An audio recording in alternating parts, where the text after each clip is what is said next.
Vouloir rivaliser avec les anciens.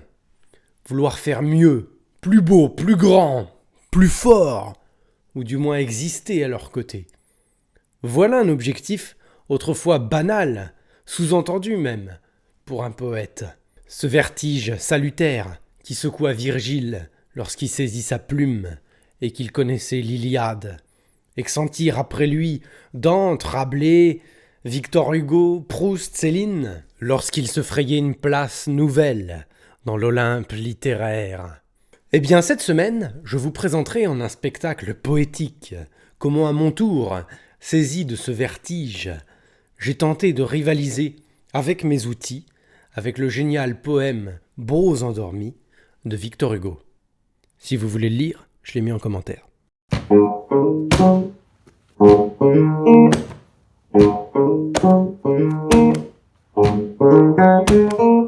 La lecture du dimanche. La mort du capitaine Maltchouf. Un vieux gorille cosaque navigue à l'aventure. Il a sur sa frégate 5 ou 6 000 lingots. Il est pétri de rêves et rouge de calenture. Il voit dans l'océan danser les berlingots. Quand, d'un air fauve, il jette son puissant harpon dans la mer plus visqueuse que les vieux nougats, l'équipage au complet voit crouler sur le pont 3 baleines de cristal et de grands belugas. Ses canines narcotiques sont trempées d'alumine. Devant les nuages croqués, son œil s'illumine. Toujours leste là-haut, on le voit luire dans les cordages. Ni ne l'arrêtent les maelstroms, ni les douleurs de l'âge.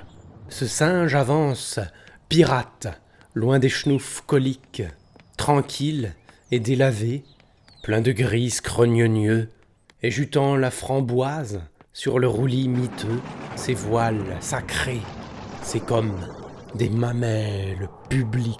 Certains chantent béat que Maltchouf sait parler la langue des tempêtes et des petits poissons, qu'il défia Léviathan, l'ava mis le frisson, à demi crevé dans d'immenses champs de blé. Mais non, non. Et quoi? Il est content sur ses planches. Jamais il ne rigole, mais jamais il ne pleure. Tout semble glisser sur lui, la vie et les couleurs. Il navigue paisible sur ces vertes avalanches. Puis quand vient la nuit fraîche, à la vineuse haleine, capitaine ou pas capitaine, ce vieux Maltchouf, il mordille gaiement un brin de marjolaine. Dans son coin ombré, là, loin des joyeux baroufs, comme un enfant perdu, comme un vieillard joli, capitaine ou pas capitaine. Là, tout gorille, et s'enivre souvent quand ronfle la grand voile des bananes de lune et des bonbons d'étoiles. Maltchouf gisait, c'est ça. Mais cette nuit-là, bizarre, il y avait ce mec un peu pareil, père de hasard, qui en lui clouant familièrement ses grands yeux ronds, l'a insufflé un truc acide, un rose fleuron. C'est l'heure de lilas où papille le soleil. Que m'importe la fièvre, que m'importent les lions, au moins t'aurais baigné au moussé de groseille. Un peu je me rendormirai sous le vermillon. Les porcs-épics cendreux vibrent dans le cognac. Ta peluche de fer en a marre des chatouilles. Le soir se gondole et d'amoureuses gargouilles se sentent fatigués et loin de leur baraque. Les travelots paresseux, perdus dans leur blackjack, et ces mini-bécasses noyées dans la tambouille. Là qui rêve, qui sourit aux vieilles jungles du zodiaque où leurs belèmes enfants se dodinèrent bredouille, puis les brigands bulldogs, puis leurs compères du lac, qui sentent, comme il y a longtemps, carbonisés de fenouil. On rejoint par légion cette royale grenouille au fond de son gluant calinocheux micmac. C'est l'heure de lilas où papille le soleil, si calme que le suivaient mille et mille roupillons. Au moins t'aurais séduit ces chanteuses bouteilles. Un peu je me laisserai prendre au tourbillon. Tout ça, ça le vibrait Maltchouf, ça l'infusait, si fort qu'il en vibrait sous sa carcasse usée. Si fort, l'ami, qu'il susurra, transi, je rejoindrai mon père et danserai avec lui. Cette nuit-là, le vent berçait les horizons. De magiques moutons y jouaient sans doute follement, car on sentait fuir dans l'infini par moments quelque chose de mauve, mâle comme une toison.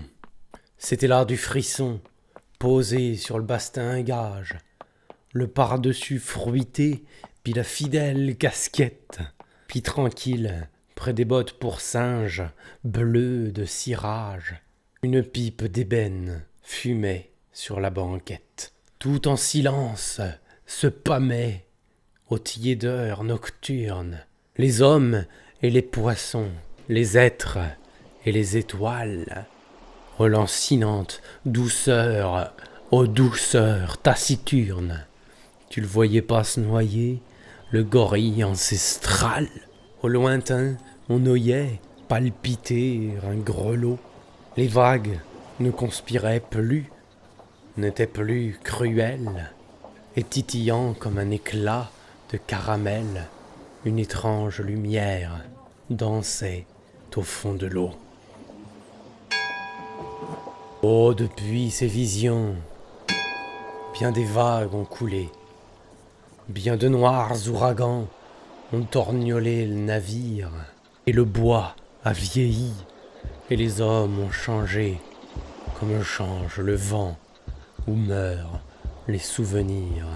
Oui, il est mort le gorille, dans le passé, parti.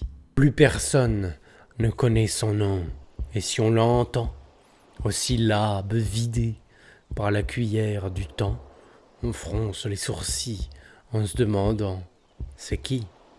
Hélas oui, jusqu'à ce Maltchouf embrassa l'oubli. Sa gloire de titan n'était pas éternelle, et tout ce qu'il vécut semble, dans les nuages pêle-mêle, quelques larmes de sang, emportées par la pluie.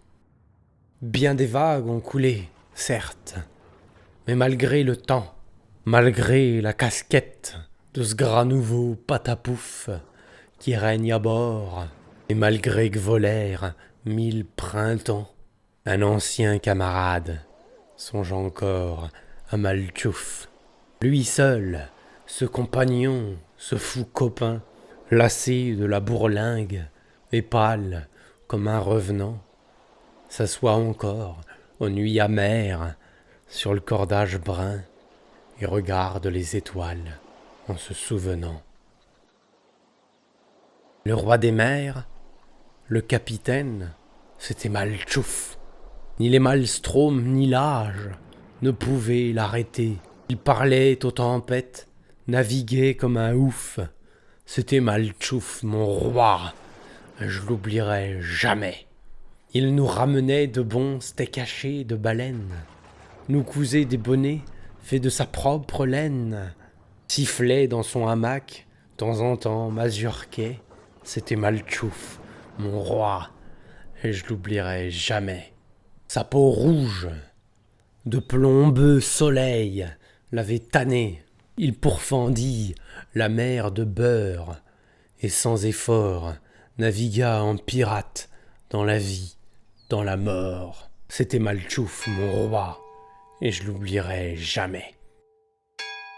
Et la nuit, quand murmure ce fidèle camarade, quand il rêve sur le cordage, les gourmands s'émouvoient en invoquant pour les anges et les dorades le capitaine perdu aux 100 000 exploits. Quand parmi le tabachique ciel s'éveille la lune, qu'elle traîne avec paresse parmi les vagues brunes, et que barbotte chantonne comme de minuscules îles quelque étoile sucrée qui se dilue tranquille, on y croit voir parfois dans ce mousseux archipel, malchouvement touillé par d'invisibles ailes, scintiller à bâbord d'un drôle d'air laiteux, son sourire de géant dans le café des cieux.